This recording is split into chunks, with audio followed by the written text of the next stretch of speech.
നമസ്കാരം. മലയാളി വാർത്തയിലേക്ക് സ്വാഗതം.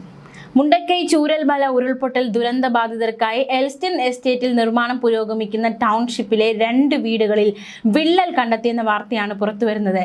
ഫേസ് 1 ഗുണഭോക്താക്കൾക്കുള്ള സോൺ 1-ലെ 2 വീടുകൾക്കാണ് വിള്ളലുകൾ ഉള്ളതെന്ന വിവരങ്ങളാണ് പുറത്തുവരുന്നത്. അക്ഷരാർത്ഥത്തിൽ നടുക്കുന്ന വിവരങ്ങൾ. ചൂരൽമല സ്വദേശി നൌഫലിന് കിട്ടിയ സോൺ 1-ലെ 8-ാം നമ്പർ വീടിന്റെ മേൽക്കൂരയിൽ വിള്ളൽ കണ്ടെത്തിയിരിക്കുകയാണ്. നിർമ്മാണ ചുമതലയുള്ള Uralungal labour contract cooperative society അധികൃതരെ കണ്ട് നൌഫൽ പരാതി പറഞ്ഞു. ഇതോടെ മേൽക്കൂരയിൽ ലീക്ക് പ്രൂഫ് പ്രവൃത്തി നടത്തുകയും ചെയ്തു. നൌഫലിന്റെ വീട്ടിൽ മാത്രമല്ല വിള്ളൽ കണ്ടെത്തിയിരിക്കുന്നത്. നൌഫലിന്റെ വീടിന്റെ അടുത്തുള്ള വീട്ടിലും ഇതേ രീതിയിൽ തന്നെ വിള്ളൽ സംഭവിച്ചിരിക്കുകയാണ്. അത് കണ്ടെത്തിയിരിക്കുകയാണ്.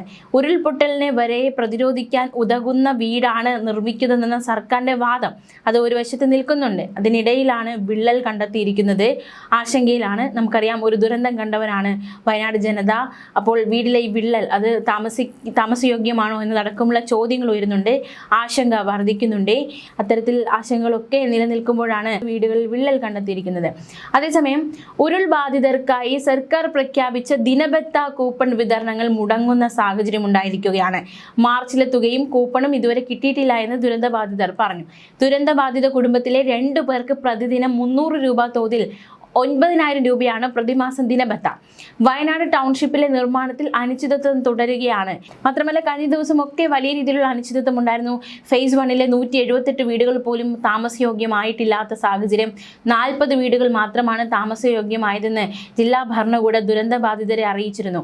ടൗൺഷിപ്പിലെ മറ്റു ഫേസുകളുടെ നിർമ്മാണത്തിലും അനിശ്ചിതത്വം വർദ്ധിക്കുകയാണ്. ദുരന്ത ബാധിതരായ 1184 പേർക്കുള്ള 9,000 രൂപ സഹായവും മുടങ്ങുന്ന സാഹചര്യമുണ്ടായി. ദുരന്ത ബാധിതർക്കുള്ള ഫുഡ് കൂപ്പണും കിട്ടിയിട്ടില്ല. അങ്ങനെ ആകെ മൊത്തം വല്ലാത്തൊരു അനിശ്ചിതത്വ അവസ്ഥയിലാണ് കാര്യങ്ങൾ നിൽക്കുന്നത്. ഉരുൾപൊട്ടൽ ദുരന്ത ബാധിതർക്കായി 100 വീട് വാഗ്ദാനം ചെയ്ത കോൺഗ്രസ് ഭൂമിയിൽ ഒരു പണിയും തുടങ്ങാത്ത സാഹചര്യവും നിലനിൽക്കുന്നുണ്ട്. ഇതിൽ വിമർശനം CPM ഘടിപ്പിക്കുന്നുണ്ട്. പിരിച്ചെടുത്ത പണം എത്രയെന്ന് വെളിപ്പെടുത്താത്തതിൽ ദുരൂഹത കൂടി ആരോപിക്കുന്നുണ്ട്. അതിനിടയിലാണ് കോൺഗ്രസ് നേതൃത്വം പണത്തിന്റെ കണക്ക് പുറത്തുവിട്ടത്.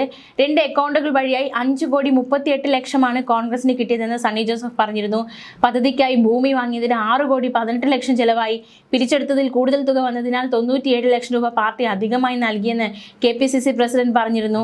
കോൺഗ്രസിന്റെ ഭൂമിയിൽ മാതൃകാ വീടിന്റെ നിർമ്മാണം തുടങ്ങാനുള്ള അനുമതി കിട്ടിയിരുന്നു. എന്നാൽ വീട് നിർമ്മാണം എന്ന് തുടങ്ങുമെന്ന കാര്യത്തിൽ വ്യക്തത വന്നിട്ടുണ്ടായിരുന്നില്ല. എന്തായാലും ഈ ടൗൺഷിപ്പിന്റെ കാര്യത്തിൽ ഒരുപാട് ആശങ്കകൾ നിലനിൽക്കുന്നുണ്ടായിരുന്നു. അതിനിടയിലാണ് ഇപ്പോൾ വിള്ളൽ കൂടി കണ്ടെത്തി പുതിയൊരു ആശങ്ക കൂടി ഉണ്ടായിരിക്കുന്നത്. മാത്രമല്ല, ദുരന്തബാധിതർക്കായി ടൗൺഷിപ്പിന്റെ ഉദ്ഘാടനം മുഖ്യമന്ത്രിയാണ് നിർവഹിച്ചത്. ഈ വയനാട് ടൗൺഷിപ്പുമായി ബന്ധപ്പെട്ട ഒരുപാട് വാഗ്വാദങ്ങളൊക്കെ അരങ്ങേറിയതാണ്. ബാക്കി തുക എവിടെ എന്നതടക്കമുള്ള ചോദ്യങ്ങൾ ഉയരുന്ന സാഹചര്യമുണ്ടായി. പ്രത്യേകിച്ച് രാഹുൽ മങ്കൂട്ടത്തിൽ MLA ഈ വയനാട് ടൗൺഷിപ്പുമായി ബന്ധപ്പെട്ട് നിർണായകമായ ചില ചോദ്യങ്ങൾ ഉന്നയിച്ച് രംഗത്ത് വന്നിരുന്നു. രാഹുലിന്റെ ഒരു പ്രതികരണത്തിലേക്ക് നമ്മൾ ഒരിക്കൽ കൂടി പോവുകയാണ്. രാഹുൽ ചോദിച്ച ചോദ്യങ്ങൾ, പറഞ്ഞ വാദങ്ങൾ ഇതൊക്കെയാണ്. നോക്കാം. അതെ, ലീഗുകാരോടാണ്, കോൺഗ്രസ്സുകാരോടാണ്, മുഴുവൻ UDFന്റെ പ്രവർത്തകരോടുമാണ്. നിങ്ങളാണിത് പ്രധാനമായിട്ടും കാണേണ്ടത്. ഇപ്പോൾ നമ്മളൊരു നന്മ ചെയ്തിട്ട് CPMകാർ ചെയ്യുന്നത് പോലെ അത് ലോകത്തെ മുഴുവൻ വിളിച്ചറിയിക്കണമെന്നൊന്നും ഞാൻ പറയുന്നില്ല. പക്ഷെ നമ്മൾ ചെയ്തൊരു കാര്യം അത് ചെയ്തില്ല എന്ന് പറയുമ്പോഴെങ്കിലും അതിൻ്റെ സത്യാവസ്ഥ ജനങ്ങളെ അറിയിക്കേണ്ടുന്ന ബാധ്യത നമുക്കെല്ലാവർക്കുമുണ്ട്. ഈ അടുത്ത കാലത്ത് CPM സൈബറിടത്തിൽ പ്രചരിപ്പിച്ച ഒരു പ്രധാനപ്പെട്ട തമാശയുണ്ട്. വയനാട്ടിൽ ദുരന്തമുണ്ടായതിനു ശേഷം വീടുകൾ എത്തിയില്ലെങ്കിൽ എന്താ, പ്രിയങ്ക ഗാന്ധിയുടെ കലണ്ടർ എത്തിയല്ലോ എന്ന്. ഈ വയനാട്ടിലെ വീടുകളുമായി ബന്ധപ്പെട്ട് ഏറ്റവും ആധികാരികമായി സംസാരിക്കാൻ കഴിയുന്ന നമുക്കാണ്. നിങ്ങൾക്കൊരു കാര്യം അറിയൂ, രാഹുൽ ഗാന്ധി വയനാടിൻ്റെ MP ആയതിനു ശേഷം, കൃത്യമായി പറഞ്ഞാൽ ഒരു 2022 ശേഷം വയനാട്ടിൽ രാഹുൽ ഗാന്ധിയുടേതായ ഒരു പദ്ധതിയുണ്ട്. കൈത്താങ് എന്നാണ് ആ പദ്ധതിയുടെ പേര്. ആ പദ്ധതിയിലൂടെ മാത്രം ഇന്നുവരെ ഏതാണ്ട് 94 മനുഷ്യന്മാർക്കാണ് വീടുകൾ നിർമ്മിച്ച് നൽകി കൈമാറിയിരിക്കുന്നത്. അവിടെല്ലാം മനുഷ്യന്മാർ താമസിക്കുന്നുണ്ട്, സർക്കാരിൻ്റെ വീടുകൾ പോലെയല്ല. നിങ്ങളിൽ എത്ര പേർക്ക് ഈ 94 വീടുകൾ നൽകിയ കൈത്താങ് പദ്ധതിയെപ്പറ്റി അറിയാം? ഞാൻ തന്നെ ഈ കഴിഞ്ഞ ദിവസമാണ് രാഹുൽ ഗാന്ധിയുടെ ഓഫീസിൽ നിന്ന് ഇത് മനസ്സിലാക്കുന്നത്. ഞാൻ ആ ബെനിഫിഷ്യറീസിന് ലിസ്റ്റ് എടുത്തപ്പോൾ അതിനകത്ത് എനിക്ക് ശ്രദ്ധേയമായി തോന്നിയ ഒരു പേര് ഞാൻ കണ്ടു.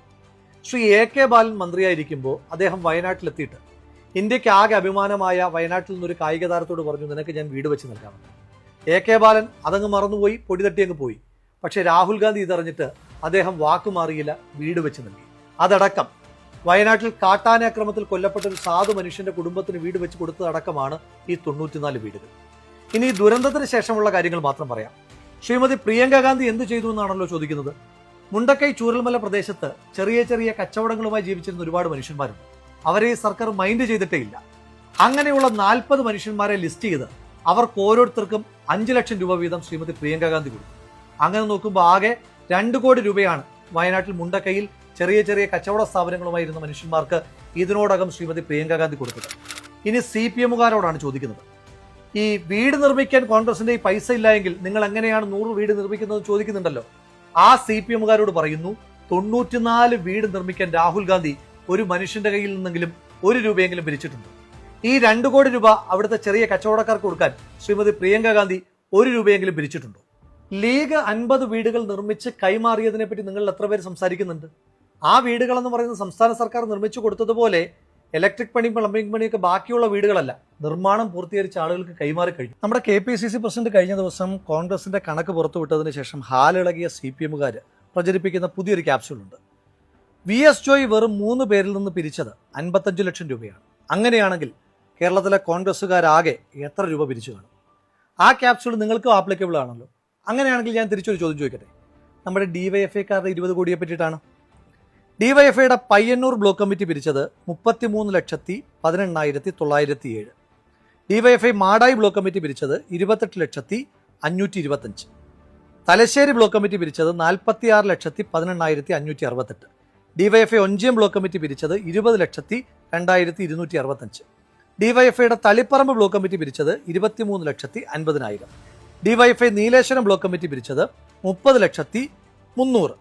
അപ്പോൾ ഈ 6 കൂടെ കൂട്ടുമ്പോൾ 6 ബ്ലോക്ക് കമ്മിറ്റികൾ മാത്രം പിരിച്ച പണം കൂട്ടുമ്പോൾ ഏതാണ്ട് 1,80,90,565 രൂപ. അതായത് ശരാശരി എടുക്കുമ്പോൾ ഒരു ബ്ലോക്ക് കമ്മിറ്റി ഏതാണ്ട് 30,15,094 രൂപ വെച്ച് പിരിക്കണം. നമ്മുടെ DYFI-ക്ക് കേരളത്തിൽ 220 ബ്ലോക്ക് കമ്മിറ്റികളാണുള്ളത്. അങ്ങനെ വെച്ച് നോക്കുമ്പോൾ കേരളത്തിലാകെ DYFI-ക്കാർ പിരിച്ചത് 66,33,20,716 രൂപ. നിങ്ങൾ CMDRF-ലേക്ക് പൈസ കൊടുക്കാത്തതിനകത്ത് തന്നെ ഞങ്ങൾക്ക് ചില സംശയങ്ങളുണ്ട്. പോട്ടെ, നിങ്ങൾ അല്ലാതെ കൊടുത്തു എന്ന് പറയുന്ന അവകാശപ്പെടുന്ന തുക തന്നെ 20 കോടിയാണ്. ഇനി DYFI-കാരൻ പറയൂ, നിങ്ങൾ പിരിച്ച 66 കോടിയിൽ 20 കോടി മാത്രം കൊടുക്കുമ്പോൾ ബാക്കി 46 കോടി രൂപ ആരുടെ അന്നനാളത്തിലാണ് നിങ്ങൾ നിക്ഷേപിച്ചിരിക്കുന്നതെന്ന് നിങ്ങൾ പറയണം. തുറന്നു പറഞ്ഞാൽ DYFI-യുടെ കണക്ക് അടിമുടി ദുരൂഹമാണ്. നിങ്ങൾ ആകെ 20 കോടി രൂപ മാത്രമാണ് പിരിച്ചതെന്ന് പറഞ്ഞാൽ ഞാൻ വിശ്വസിക്കില്ല. എങ്കിലും പോട്ടെ, നിങ്ങൾ 20 കോടി എങ്ങനെ പിരിച്ചു എന്നാണ് പറഞ്ഞത്? നിങ്ങളുടെ നേതാക്കന്മാർ പറഞ്ഞത് ഞങ്ങൾ ആരിൽ നിന്നും 1 രൂപ പോലും കൈപ്പറ്റിയിട്ടില്ല, എല്ലാം ആക്രി പെറുക്കിയും മറ്റുമാണ് ഞങ്ങൾ പൈസ കണ്ടെത്തിയെന്നാണ്. അങ്ങനെ ആകുമ്പോഴൊരു ചെറിയ പ്രശ്നമുണ്ടല്ലോ. കേരളത്തിൽ പഴയ ഇരുമ്പിന് ആകെ 31 രൂപയെ കിട്ടും. പഴയ പത്രമാണെങ്കിൽ 21 രൂപ, പഴയ പ്ലാസ്റ്റിക് ആണെങ്കിൽ പിന്നെയും വിലക്കുറവാണ്, ആകെ 12 രൂപയെ കിട്ടും.